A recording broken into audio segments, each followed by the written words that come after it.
मुझे लगा कि नूरजहां जो है वो कुबरा खान होंगी, और जब वो पर्दा हटता है तो सामने सबा हमीद दिखती हैं। और जिस तरह से उनका इंट्रोडक्शन दिखाया गया, मुझे लगा तवाइफ है क्योंकि उनके देवर जो है वो बार बार खानदान को लेकर बात करते हैं। तो और ये बातें डायलॉग्स में आती भी है कि इन्होंने भाग के शादी की थी। जब इन्होंने खुद लव मैरिज की है तो मुझे यही नहीं समझ में आता कि ये खुद क्यों अपने बेटे के मोहब्बत के खिलाफ। उन्होंने सफीना को भी लाया है, जो उनकी बड़ी बहू है, वो भी लोअर मिडिल क्लास है, क्योंकि उनका शौहर हमेशा उनको ताना देता है कि तुम्हें फैशन का ट्रेंड नहीं मालूम, तुम्हें जेवर के बारे में नहीं मालूम। अरे बेवकूफ़, ये कौन सी बात है? ये तो कभी नहीं हो सकता, मुझे भी पता है, क्योंकि तुम वहां तक लेके जा रहे हो तो शादी के दिन इनकार करोगे तो अभी इनकार करने में क्या प्रॉब्लम है? शादी के दिन इनकार करोगे तो कौन सा तुम्हारे पीछे आके फोर्स खड़ी हो जाएगी और नूरजहां को गोली मार देगी? दोस्तों, मैं आज लेकर आया हूं एक नया ड्रामा का रिव्यू, जिसके 3 एपिसोड अब तक आ चुके हैं, और उस ड्रामे का नाम है नूरजहां। दोस्तों, नूरजहां के मरकजी किरदार में है सबा हमीद, कुबरा खान, अली रहमान, नूर हसन, अली रज़ा और भी बहुत सारे कलाकार। तो दोस्तों, आइए सबसे पहले इसकी मुख्तसर कहानी पर नज़र डालते हैं। तो सबा हमीद जो नूरजहां के टाइटल कैरेक्टर को प्ले कर रही हैं, तो वो एक ऐसी लेडी हैं जिन्होंने मतलब अपनी ज़िंदगी में भी लव मैरिज की थी, और जिसकी वजह से उनके देवर के साथ में उनकी हमेशा अनबन रहती है, और देवर हमेशा ख़ानदान को लेकर के ताना मारते रहते हैं। अब पता नहीं कि सबा हमीद किस फैमिली से बिलोंग करती थी जो इन्होंने भागकर शादी की थी, तो जिसकी वजह से वो नाराज़ हैं और इन्होंने फिर अपना एक एम्पायर खड़ा किया। तो सबा हमीद इसमें एक डोमिनेंट तरह की किरदार में नज़र आ रही हैं, जिनकी घर में तूती बोलती है और वो किसी की नहीं सुनती। उन्हें जो करना है, उन्होंने जो ठान लिया है, बस वही करेंगी। तो नूरजहां के 3 बेटे हैं, हुनैद, सफ़ीर और मुराद। तो सफ़ीर जो है एक लड़की से प्यार करता है, लेकिन सबा हमीद उसकी शादी अपनी मर्ज़ी के हिसाब से अपने मुलाजिम की बेटी के साथ में तय कर देती हैं, और वो शादी उसकी करवा के ही दम लेती है। वहीं दूसरी तरफ नूरजहां जो है वो अपने देवर की बेटी यानी अपनी भतीजी कुबरा खान के ऊपर नज़र रखे हुए हैं कि वो उनकी बहू बन जाए। इस तरह वो अपने छोटे बेटे के लिए कुबरा खान को बहू के तौर पे वो देखना चाहती हैं, और उस कोशिश में वो लगी हुई हैं। तो ये ओवरऑल लबो लुबाब था इस कहानी का। तो दोस्तों, आइए सबसे पहले इसकी स्टोरी को एनालाइज करते हैं। तो जब पहला सीन शुरू होता है और गाना बैकग्राउंड से बजता है, जाने वो कैसे लोग थे जिनके प्यार को प्यार मिला, मुझे लगा कि प्यारे अफजल की शुरुआत हो रही, क्योंकि प्यारे अफजल भी कहीं ना कहीं इसी तरह से ही शुरुआत होती थी। अब बाद में वो कॉपीराइट का चक्कर हुआ होगा तो गाना हटा दिया होगा, लेकिन जो मैंने देखा था तो वो इसी तरह का ट्रैक बजता था। तो यहाँ पे भी वो बजा, तो मुझे लगा कि नूरजहां जो है वो कुबरा खान होंगी, और जब वो पर्दा हटता है तो सामने सबा हमीद दिखती हैं। और जिस तरह से उनका इंट्रोडक्शन दिखाया गया, मुझे लगा तवाइफ है सॉरी, लेकिन वो दबंग किस्म की औरत निकलती हैं। तो वो उनकी एक तो उनके कैरेक्टर में कॉन्ट्रडिक्शन ये है कि उन्होंने खुद शादी की है भाग करके, क्योंकि उनके देवर जो है वो बार बार खानदान को लेकर बात करते हैं। तो और ये बातें डायलॉग्स में आती भी है कि इन्होंने भाग के शादी की थी। जब इन्होंने खुद लव मैरिज की है तो मुझे यही नहीं समझ में आता कि ये खुद क्यों अपने बेटे के मोहब्बत के खिलाफ जा रही हैं। जब उनका बेटा किसी से मोहब्बत कर रहा है, उसके बारे में वो पता भी नहीं करती हैं और सिरे से नकार देती हैं, और वो जो तय करती हैं कि नहीं, उनका एक मुलाजिम था जो इंतकाल कर जाता, उनकी एक बेटी है, और उससे अपने बेटे सफ़ीर की शादी वो तय कर देती हैं।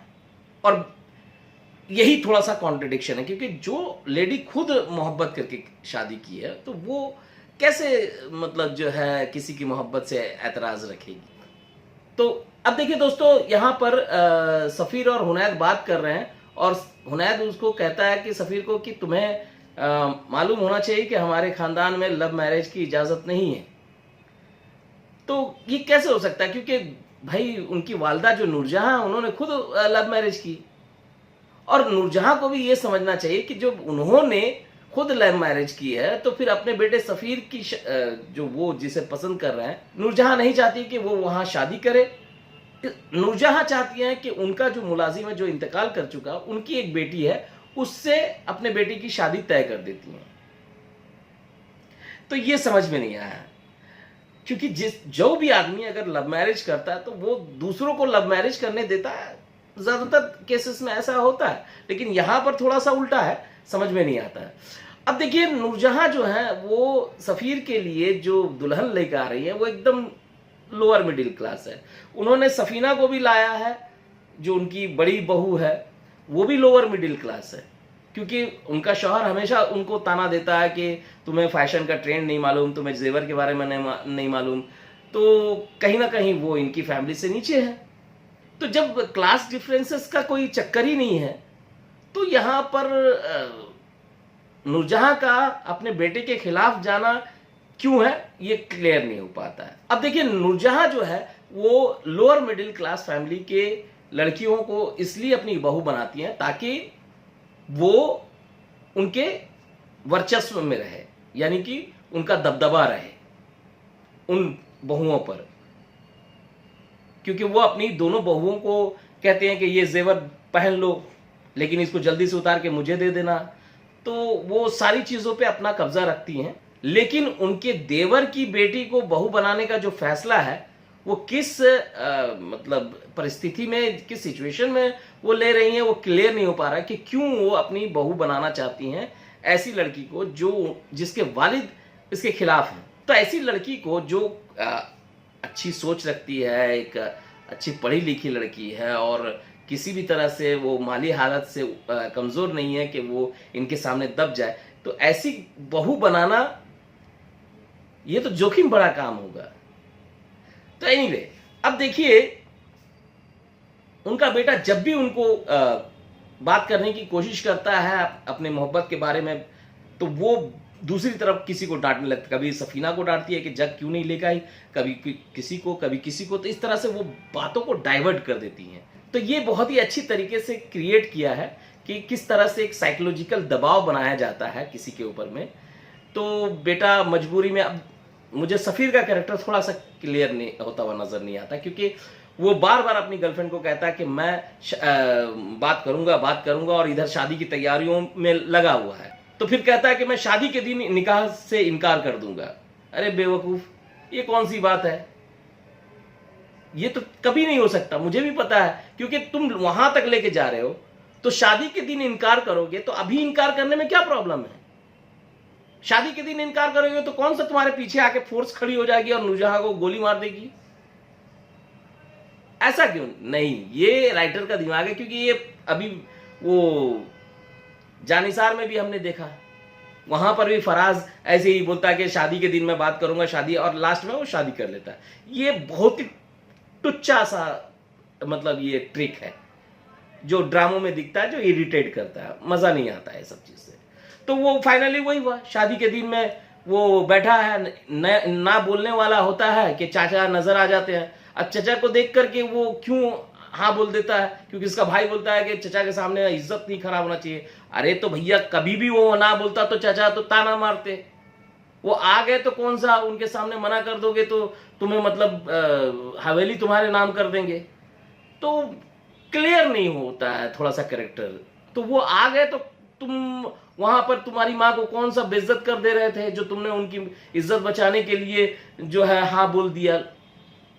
और दूसरी बात, इस तरह के कैरेक्टर सरासर नाजायज कैरेक्टर होते हैं, इसको बढ़ावा देने की जरूरत नहीं है, जो शादी के बाद में किसी लड़की की जिंदगी बर्बाद करते हैं।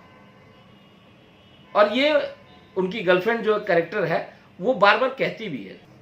दोस्तों, अब जो बड़ी बहू सफीना है वो अलग ही किरदार में है। देखिए, वो भी मिडिल क्लास फैमिली से आई हैं और उनको इस घर में ताने मिलते हैं, कभी फैशन ट्रेंड के बारे में, तो कभी कुछ, और उनको घुड़की खाना अब देखिए, पहला सीन जब शुरू होता है तो बर्थडे की तैयारी हो रही है, और बर्थडे है सफीना का, यानी कि बड़ी बहू का। लेकिन उसके साथ ही पता चलता है कि नूरजहां का बर्थडे है। लेकिन बेटे जो हैं वो नूरजहां के बर्थडे की तैयारी कर रहे हैं, और वहां पर उनका जो शौहर दिखाया गया बड़ा अजीब कैरेक्टर है यार। एक तो डाइजेस्ट नहीं होता इस तरह का कैरेक्टर। जब इतना अच्छा है, माँ का इतना लाडला है, माँ की हर बात मानता है, अरे भैया बीवी का भी बर्थडे साथ में मना लेता, उसको क्यों बेचारे को आपने मतलब उसके दिल को तोड़ा? वो बेचारी तैयार बैठी कि मेरा बर्थडे के लिए तैयारी चल रहा है, और बाद में पता चलता है कि अम्मा का के लिए केक काटा गया है। अम्मा भी केक भी काट देती है, बाद में बोलती है अरे तुमने मुझे बताया नहीं। बात सही है, इसमें बेटे की तो ये ज़बरदस्ती का उसको उसके साथ टॉर्चर किया गया ताकि वो बाथरूम में जाए, क्योंकि उनको आदत है सफीना को कि वो बाथरूम में जाती है और वहाँ पर वो अपने आप से बात करती है और वहाँ गुस्सा निकालती है, क्योंकि महल में आवाज़ नहीं लगा सकती ना, वो थोड़ा गूंजेगा आवाज़, इसलिए वो बाथरूम में जाती है।